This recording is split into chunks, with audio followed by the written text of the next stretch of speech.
Hello, everyone. I'm Justin Silverman of the New England First Amendment Coalition.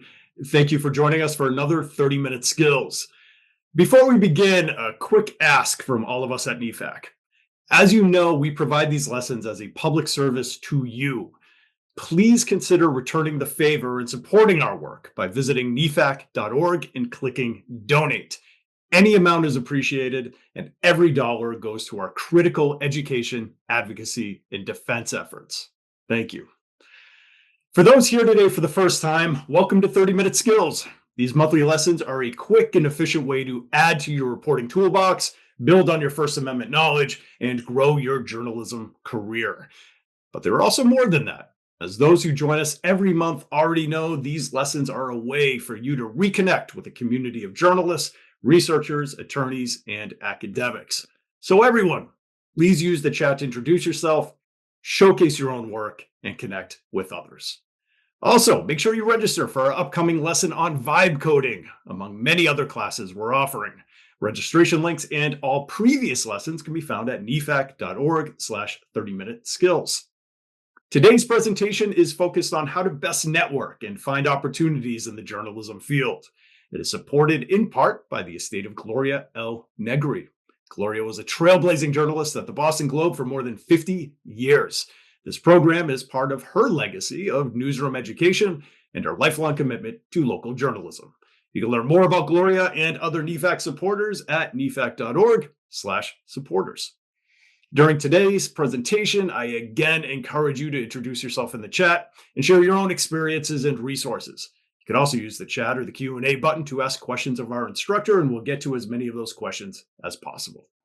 We have a lot to cover and not a lot of time, so let's get started. Kevin, all yours. Thank you so much, Justin, and thank you for NEFAC for allowing me to be here today. Shadowing what Justin said, please introduce yourself in the chat. As you can see, the theme of today's session is networking as a superpower. So I encourage you all to do just that in the chat and hopefully leave and take some action steps as we proceed with this presentation. So again, my name is Kevin Deeb. I'm an Assistant Director of Career Engagement at Brandeis University. And I also teach some adjunct courses at area universities, and I'm extremely happy to be here today. So I know we just asked you to introduce yourself in the chat. While you're introducing yourself, maybe you also want to answer this question of how often do you actively network for yourself in the journalism career? So thinking about the work you do on a day-to-day basis, how often are you putting yourself out there, meeting new professionals in the field? So take a second to think about that. Is this something you're prioritizing a lot? Is this something you're setting a goal for yourself to begin to dive deeper into?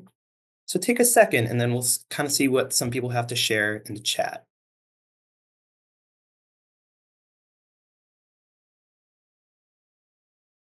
It's great to see numbers, emails, maybe even LinkedIn profiles being exchanged. And if you are coming here today with not a lot of experience in networking, and this is the perfect session for you. Hopefully, at the end of the session, you will leave with some sets of strategies that you could take into your career and even enact some of those changes today. So, starting off with the basics, how come networking is more important now more than ever? So, of course, as the economy experiences pressures, journalism specific careers are also experiencing economic issues. So, that could be cuts to various positions in newsrooms, maybe roles are being merged or shifted in a way. There's also a competition of freelance work in so many different industries as well as government shutdown impacts as well. So these economic issues are present and in a lot of ways can act as a barrier in us applying and gaining new positions.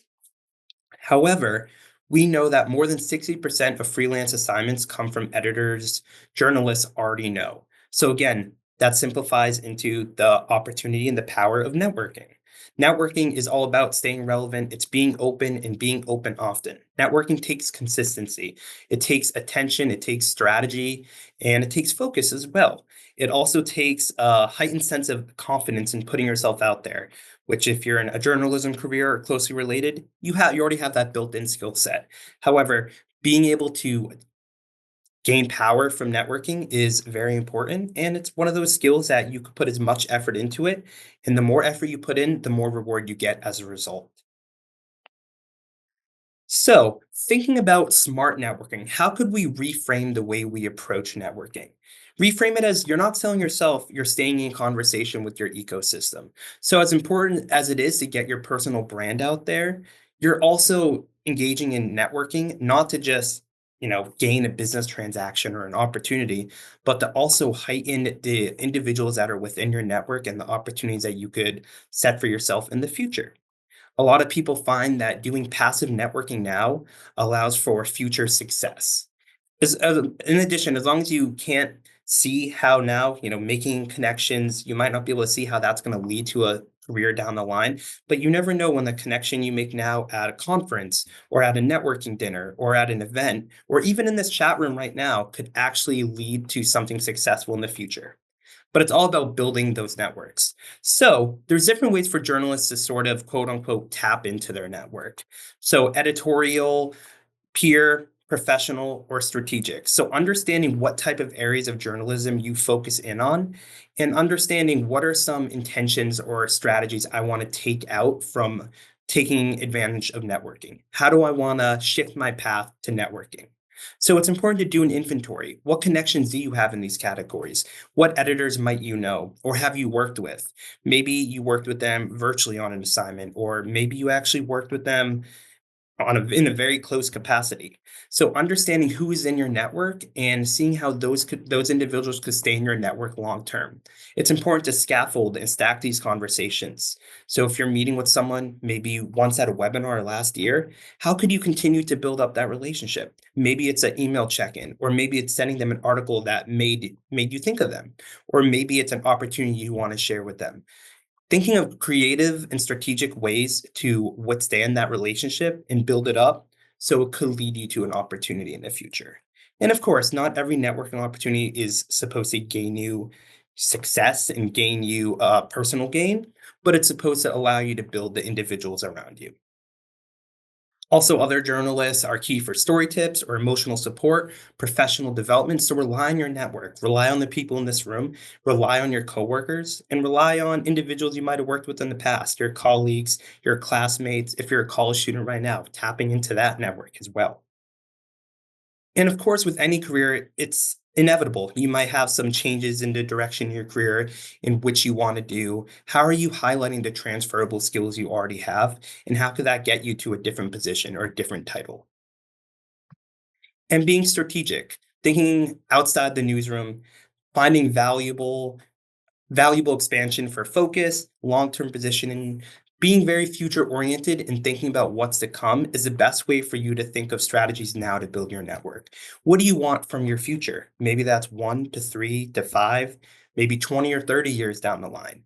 The more focus you put on the vision now, the more strategy that will allow you to create substantial networking opportunities. So now that I might have this background knowledge on how to understand why networking might be so important, how could I begin to approach it?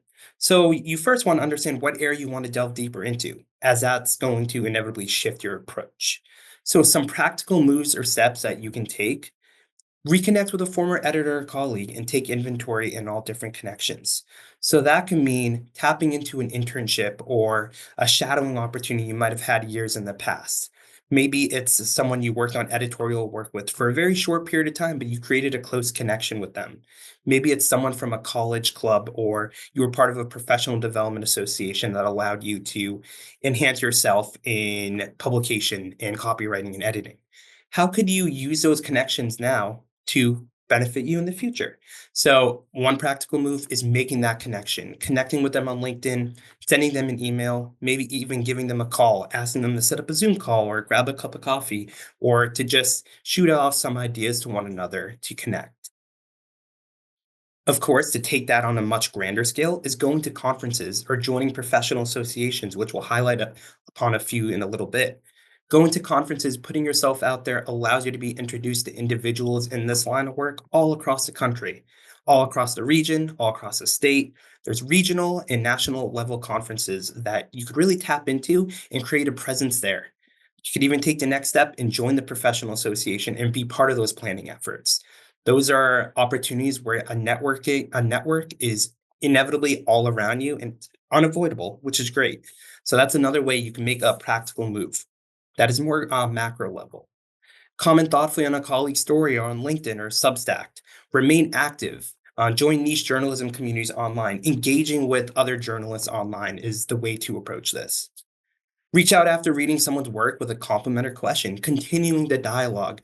Dive deeper into the intention around their writing, and also understand, okay, how could this benefit me to have this engaging dialogue with someone? Also, you're building a partnership and connection that way as well. Of course, some individuals want to consider graduate education if it's applicable, or maybe even professional development opportunities, courses or certifications that could allow them to make a statement on their resume and hop over certain obstacles in the job application process that other individuals might be facing. It might be that edge that gets you higher up in the application process. And it's important to just lead with positive self talk, highlight your accomplishments, understand that what you're doing it well, and celebrate that. Understanding that your resume is a working document, it's constantly going to be changed. Each course you attend, each certification you complete, each opportunity you take advantage of can be a way for you to update your resume. And of course, when you update your resume, it's important to update your LinkedIn as well. These are all your digital connections and your network that has been keeping track on everything you've been doing and all the skills you've been working on to create a successful future for you. So share those accomplishments and share those inspirations and goals and everything on your LinkedIn as well. You're going to be able to find individuals to network that best align with you. When your LinkedIn is being put out there to the profiles and news feeds of other individuals, you never know what connections could actually come from that. So being proud of what you have, branding yourself, getting your work online, and get your name out there. And that's something you need to do today. I think a lot of times we approach networking with this is something I'm going to add as a professional development summer project down the line. But what can we do now so we're actively engaging in networking? So, what are some of those action steps? So, getting to work, thinking about what could I do? Maybe on my LinkedIn, I could create 3 to 4 sentences in my about section to talk a little bit about what I'm looking for. What experience do I already have in journalism or a related career? And what am I hoping to gain from my next opportunity? Maybe there's publications you're very proud of. Pin them to your profile. On LinkedIn, you could pin up to 2 to 3 of your best articles or publications for easy access, so you could have other individuals be able to read your work and gain a better understanding of your approach to writing. Also, maybe finding 10 individuals in your industry to connect with and plan purposeful outreach. So, I'm reaching out to 10 people in my network and I'm going to set up a group Zoom with some of them to talk about some professional development opportunities they gained or opportunities within their department. Maybe I'm also scheduling another meetup, an in person meetup with someone to talk a little bit about their career trajectory. Be intentional about these 10 individuals and understand how you could take advantage of informational interviews, coffee chats, PD sessions, or even meeting them at a conference to take that next step and build that connection with them. However, this goes way beyond LinkedIn. People have built a brand for themselves on several different apps, maybe X, different blogs. You might have your own website, Instagram, whatever it might be. Take that extra step towards boosting your content on different sites and really being consistent and current with everything you're updating. Currency and consistency allows for more connections and more opportunities to come your way. However, it takes intention, it takes consistency. So making sure that you're making it a goal for yourself to update your profiles on these sites and update your documents and update your brand identity on a consistent basis. So, thinking about group reflection, I just want to hear again in the chat, what are some journalism focused or closely related community forums or associations, groups that has actually helped you professionally? So, this could be professional development opportunities, professional associations. And also, there might not be some, and that's totally fine too. I'm here to just share a few of many different types, and afterwards we could connect further about what other associations you could delve into to gain more experience and build your network even more. So some of those associations could be a Society of Professional Journalists, SPJ. There's also affinity associations. So the National Association of Black Journalists and the Asian American Journalism Association are just a few of many different ways that identity affinities could also be tied into your career. In addition, there's also professional associations for healthcare related individuals as well as business related individuals. So, tapping into these niche groups will allow you to take that extra step towards expanding your connections and sort of give you a jump start in that process.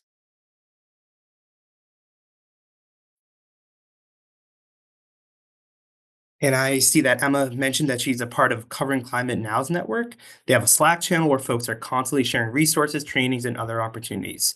It also offers a lot of great trainings. That's great, Emma. Thank you so much. So, individuals that might be interested in the line of work in climate, sounds like a resource to definitely tap into, bookmark, and save, and see if you could attend some of their trainings. See if you could make it a plan to read two or three of their resources by the end of the week. Or maybe you're signing up for a webinar or training with them over the next few weeks. Trying to break down those goals so they're more attainable will be a great way to get jump started. So thank you so much, Emma, for sharing that. Kaylee also mentioned that she's been a member of both the Society of Environmental Journalists and the Association of Healthcare Journalists, along with SBJ. All are excellent. So also tap into these people who have experiences with these professional associations to see how you could gain insight and experience within these professional development opportunities. Awesome. So when we recap, when we think about this, we understand that journalism is relationship driven. At all points in the time, do we want to invest in connections, not just rely on past ones? So, no matter where we are in the process, we should always be building up and thinking about the next step, building up an opportunity and always having your eyes open to what could be a new opportunity I could gain, who could be a new person I add to my network that could potentially help benefit myself, but also help benefit them or other future journalists in the future. I think it's one of those missions that we all take on as professionals to take on an opportunity to meet more people, to gain more insight, to educate ourselves, to educate the next generation. So, leading with that mantra is a very motivating factor to allow you to take advantage of every step of networking. And I know we do have a couple of college students in the chat as well. So understand the power of the college student. You're in the most formative years professionally in your lives, aside from your early career. And you're surrounded by so many different networks, so many groups of people, so many levels of individuals, professors, faculty, internship supervisors, mentors, coaches, and of course, students, colleagues, or classmates. I always tell other people that college is a one time in your life when you're going to be surrounded by the most the most people that come from diversified backgrounds, both racially, ethically, ethnically, as well as in terms of culture, in terms of professional endeavors, in terms of career interests. So take advantage of that. Take advantage of everything that a college experience has to offer you.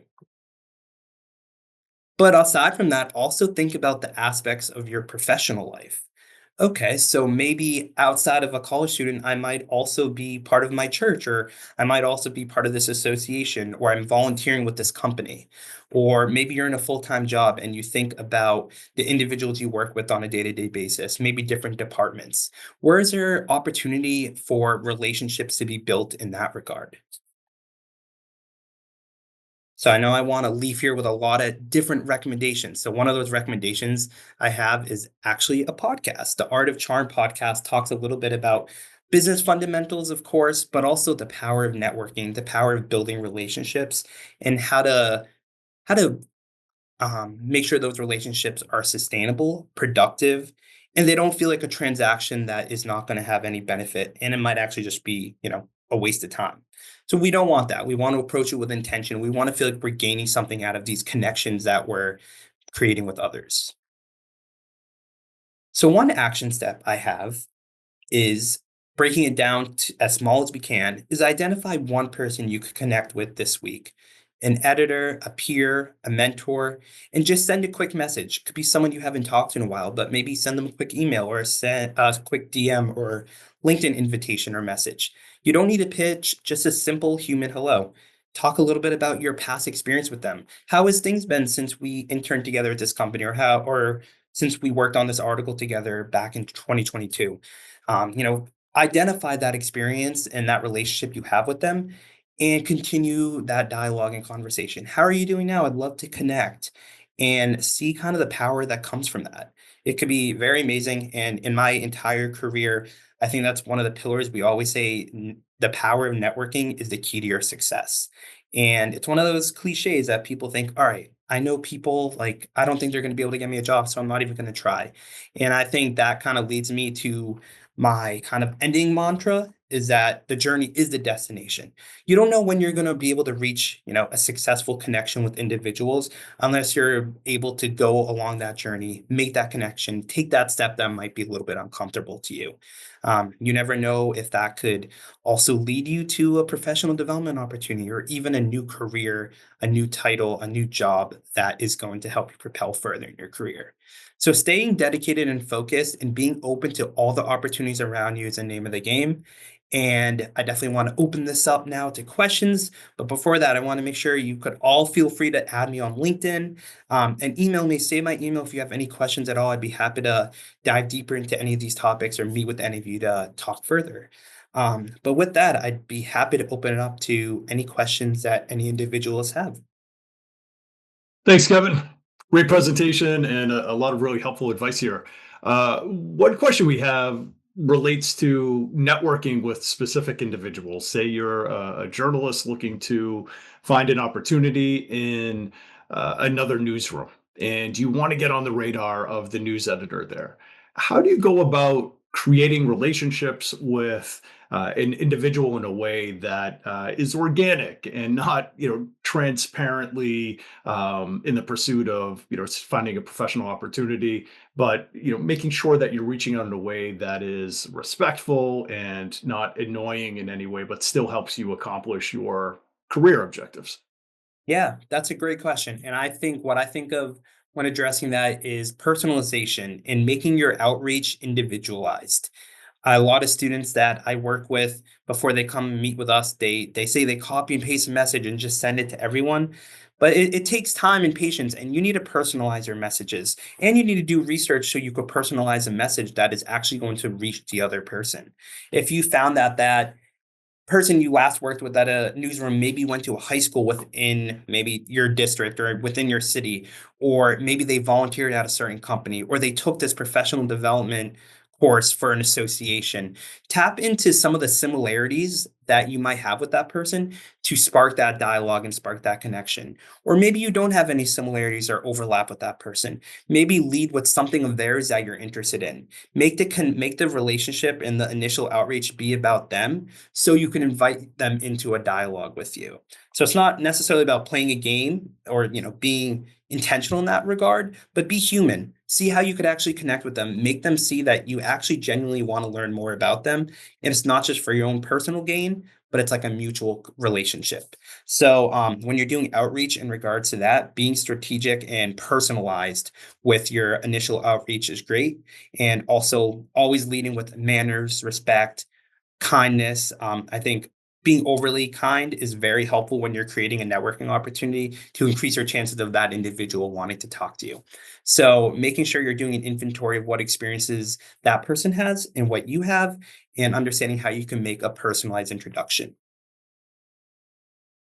Great. I want to make note here that there's a lot of networking occurring right now in the chat, people trying to connect, find similarities, common interests. And again, just a reminder that attending classes like these, whether it's through NEFAC or other organizations, is a tremendous networking opportunity. Because even if you're only indirectly related, interested in the topic being discussed, you have an opportunity to engage with everybody else that's at the class, hearing the lesson, making those types of relationships. And Kevin, I think the point that you just made is one worth emphasizing, is that when you're networking and reaching out to people, particularly those that you have no relationship with at all, it's I've found it to be very effective to reach out with something of value to that person. So maybe it's an article that you read that is relevant to the work of that person, or some resource that you think might be helpful.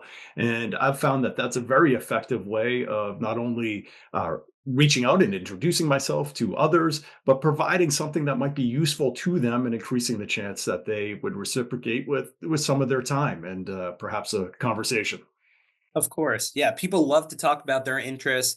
And I would say, in a lot of ways, people love to help others, especially those who share similar interests. So, approaching it in that way will pretty much guarantee success in that connection and that conversation. All right. Well, Kevin, thank you again for this lesson. A lot here to consider and to work into our own networking pursuits. Really appreciate your time, and many thanks to everybody who joined us today. Again, we provide these lessons as a public service to you, so please return the favor by supporting our work and encouraging your colleagues and friends to join us each month. We have a lot to learn from each other, and I look forward to seeing you all again soon. On behalf of NEFAC, thank you for all you do, and we'll see you next month for our next 30-minute skills. Take care, everyone. Thank you.